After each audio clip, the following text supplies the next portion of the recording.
A ver, cada año el gobierno de México saca lo que es básicamente su mapa financiero, la Ley de Ingresos de la Federación. Este documento es clave porque nos dice de dónde planea sacar cada peso, cuánto va a tener que pedir prestado y, en esencia, cuál es el rumbo económico del país. Vamos a desmenuzar a fondo la propuesta para el 2026. Y bueno, vamos directo al grano. La cifra que lo define todo es esta, casi 10.2 billones de pesos. Para que nos demos una idea de la magnitud, este es el motor financiero que va a mover a todo el país durante un año completo. Entender cómo se planea juntar esta suma verdaderamente monumental es el primer paso para descifrar la estrategia económica que se tiene en mente. Ok, ¿cómo vamos a analizar esto? Primero vamos a entender la filosofía, el porqué detrás de las cifras. Luego nos metemos de lleno a ver de dónde viene la lana, le echamos un ojo a la deuda pública, revisamos la letra chiquita que afecta a la gente y a las empresas y cerramos con las proyecciones y los riesgos que se ven venir. Miren, para entender un presupuesto no es solo ver los números, ¿verdad? Hay que irse más al fondo, a la intención. Y la propuesta de ley arranca justo con eso, con una exposición de motivos, que es, digamos, el corazón ideológico de todo el plan. Aquí es donde entra un concepto clave que el propio documento llama humanismo mexicano. Según nos dicen, esta es la brújula que guía todas las decisiones.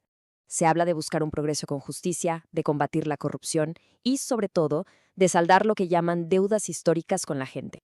Y si tuviéramos que resumir toda esa filosofía en una sola frase, sería esta: por el bien de todos, primero los pobres. Ojo, esto no se presenta solo como un lema de campaña, se plantea como el principio que justifica muchas de las decisiones económicas y sociales que vamos a ver más adelante. Ahora, este principio no viene solo. El documento lo acompaña de estos otros 3 pilares.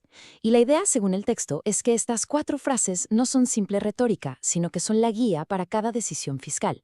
Es importante tenerlas presentes para entender la lógica detrás de los números.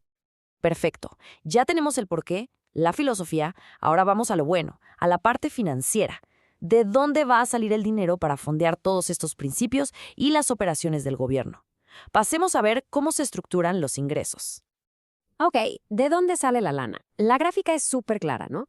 La mayor parte, casi 2/3 partes, viene de los impuestos que pagamos todos. El resto depende muchísimo de cómo les vaya a las grandes empresas del Estado, como Pemex y CFE, lo cual, claro, siempre mete un factor de riesgo a la ecuación.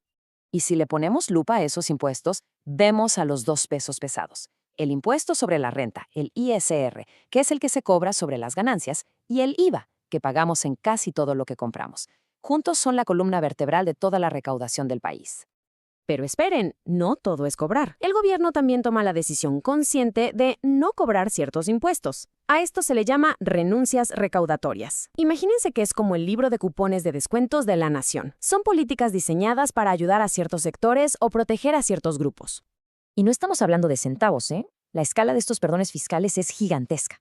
Fíjense nomás en el IVA a los alimentos. El gobierno deja de recibir más de $500 millones de pesos por mantener la tasa cero. Esto nos muestra cómo una sola decisión de política, como no encarecer la canasta básica, tiene un impacto financiero brutal.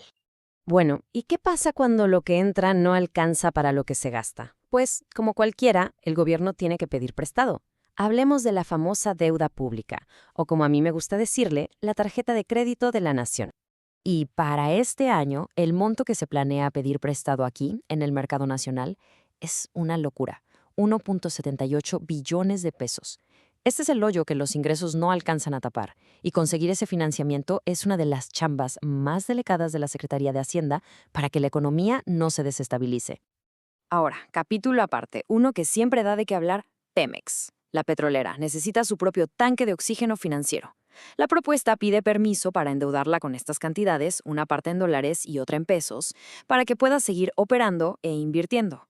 Es una pieza fundamental, pero muy cara, del rompecabezas nacional. Y la historia se repite, aunque en menor escala, con la CFE, la Comisión Federal de Electricidad. También necesita su propia línea de crédito para funcionar. Estas cifras nos dejan ver clarísimo hasta qué punto el Estado necesita endeudarse para mantener a flote a sus 2 gigantes energéticos. Pero, a ver, más allá de las cifras enormes, lo que de verdad importa es la estrategia detrás. Y el plan es muy claro. La apuesta es por la deuda interna, en pesos. ¿La razón? Blindarse. Se busca evitar que una subida del dólar o de las tasas de interés en el mundo ponga en jaque las finanzas del país. Es una apuesta, en toda regla, por la estabilidad. Ok, ya vimos los números grandotes. Pero, como siempre, el diablo está en los detalles, en la letra chiquita de la ley. Vamos a ver cómo nos afecta esto en el día a día, a las personas y a las empresas. La pregunta del millón, claro, ¿hay algún tipo de ayuda, de incentivo fiscal en esta propuesta? Y la respuesta es que sí, pero están muy enfocados en sectores específicos. Si le echamos un ojo a la lista, vemos un patrón muy claro. Los apoyos van dirigidos a sectores productivos bien específicos. Por ejemplo, hay ayuda para el campo y el transporte con el tema de los combustibles y peajes. Hay beneficios para la pequeña minería y hasta un pequeño guiño al sector cultural con las deducciones para los que venden libros. Otro tema súper relevante hoy en día, la economía digital. Crece y obviamente la ley tiene que ponerse al día. ¿Qué hay de nuevo para las plataformas digitales? Aquí la propuesta busca tapar un hueco importante. La idea es ampliar la obligación de retener el IVA. Ya no solo aplicaría para individuos, sino también para empresas y vendedores del extranjero que usan estas plataformas para vender en México. El objetivo es bastante claro, que todos paguen parejo y reducir la evasión fiscal. Muy bien. Ya recorrimos la filosofía, los ingresos, la deuda y la letra pequeña. Para ir cerrando, vamos a dar un paso atrás para ver el panorama completo y qué es lo que la propia propuesta proyecta para el futuro. El mismo documento se aventura a hacer un pronóstico. Nos dice que la deuda se va a mantener estable, más o menos en el 52% del PIB. Pero, y es un pero en mayúsculas, también reconoce dónde le aprieta el zapato. El mayor riesgo, fíjense, no está aquí adentro, sino allá afuera. La incertidumbre comercial global. Y, de manera muy específica, la revisión del TEMEC con Estados Unidos y Canadá. Y al final, todo se resume en esto. Por un lado, tenemos un plan con una fuerte base de justicia social y una promesa de disciplina fiscal. Por el otro, un escenario global lleno de incertidumbre. La gran pregunta que queda en el aire es si la economía mexicana tendrá la capacidad de sortear las tormentas que vienen de fuera para poder cumplir estas metas tan ambiciosas. La respuesta, sin duda, definirá nuestro futuro en los próximos años.